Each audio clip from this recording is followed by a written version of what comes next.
Hello student, welcome back to my YouTube channel study with Prakash Sahab Dungarpur. आज हम पढ़ेंगे class 12th में इंग्लिश में फर्स्ट पोएम और stanza second my mother at 66 का, जिसको लिखा है कमला दास, उसके पोइट हैं। रेफरेंस, कॉन्टेक्स्ट और एक्सप्लेनेशन इसका पढ़ेंगे। एक बात आपको मैं स्पष्ट कर देता हूं कि माध्यमिक शिक्षा बोर्ड ने जो पाठ्यक्रम जारी किया उसके अंदर उन्होंने बताया है कि एक एक्सप्लेनेशन जो है पूछा जाएगा, लेकिन जब उन्होंने मॉडल पेपर जारी किया उसके अंदर कोई एक्सप्लेनेशन नहीं है। तो हमारे पास ये दुविधा है कि इसका एक्सप्लेनेशन आएगा या नहीं आएगा, या उसका प्रश्न उत्तर आएगा। लेकिन एक प्लस पॉइंट ये है कि अगर इसके क्वेश्चन आंसर भी आते हैं तो ये एक्सप्लेनेशन आपके लिए काफी मददगार रहेगा, आपके लिए काफी सहायक रहेगा। तो आइए देखते हैं इस एक्सप्लेनेशन को। Stanza number second. And realizing with pain that she was as old as she looked, but soon put that thought away and looked out at young trees sprinting, the merry children spilling out of their homes, and realized, लेखिका महसूस करती है with the pain, दुख से महसूस करती है कि that कि she was as old as she looked, वो जितनी दिखाई देती है उतनी ही वो बूढ़ी हो गई थी। बट सुन, लेकिन शीघ्र ही पुट दैट थॉट अवे, और इस बात को अपने मन से हटा लेने के लिए and looked out at young trees sprinting, वो बाहर की तरफ, कार से बाहर की तरफ जो तेज भागते हुए पेड़ों को देखती है। And the merry children spilling out of their homes, जो खुश होकर के प्रसन्न बच्चे हैं वो अपने घर से खुश होकर से बाहर निकलते हुए उनको देखती है और अपना ध्यान इस प्रकार से वो हटा लेती है। रेफरेंस आपको वही लिखना है। This lines have been taken from the poem my mother at 66 written by Kamala Das.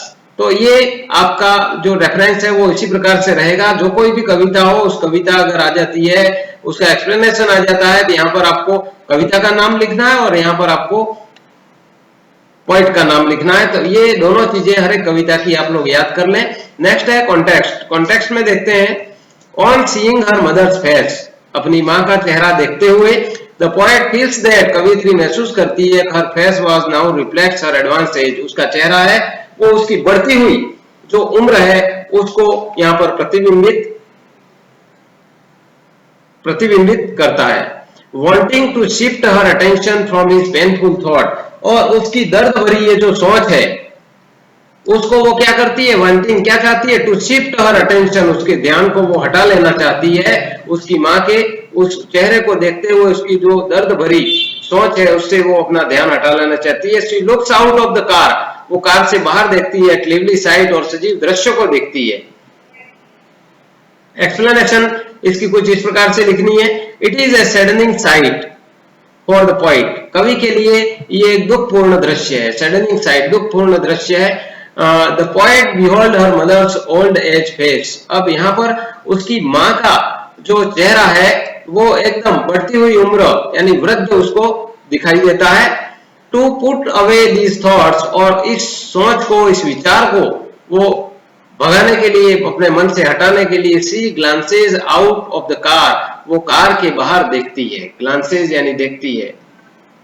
The scene of life and energy will lighten her heart, और the scene of life यानी जीवन का वो दृश्य, and energy जीवन और ऊर्जा का वो दृश्य, will lighten her heart उसके हृदय को वो थोड़ा हल्का कर देगा, इसलिए वो बाहर की तरफ देखती है अपने दुख को भुलाने के लिए। She looks the sight of sprinting young trees alongside and children running out merrily from their homes, और she looks the sight, वो इस दृश्य को देखती है। स्प्रिंटिंग यंग ट्रीज, उन युवा वृक्षों को तेज गति से भागते हुए, अलोंग साइड यानी किनारे किनारे युवा वृक्षों को भागते हुए वो देखती है। एंड द चिल्ड्रन, और बच्चों को, रनिंग आउट दौड़ते हुए, मेरीली यानी प्रसन्नता से, फ्रॉम देयर होम्स बच्चों को अपने घर से बाहर प्रसन्नता से निकलते हुए, दौड़ते हुए उनको देखती है। और इस प्रकार से वो अपने मन से उस ध्यान को हटा लेना चाहती है, अपनी माँ के उस बुढ़ापे को देखते हुए उसके दुख को भुलाने के लिए वो इस तरह से करती है। तो ये थी हमारा पोएम का सेकंड स्टेंजा, आप लोगों ने अच्छे से देखा होगा। Thanks for watching, keep learning, study with Prakash Sahab Dungarpur. मिलते हैं अगले वीडियो में, तब तक के लिए धन्यवाद। जय हिंद, जय भारत। वीडियो अच्छा लगे तो शेयर जरूर करें।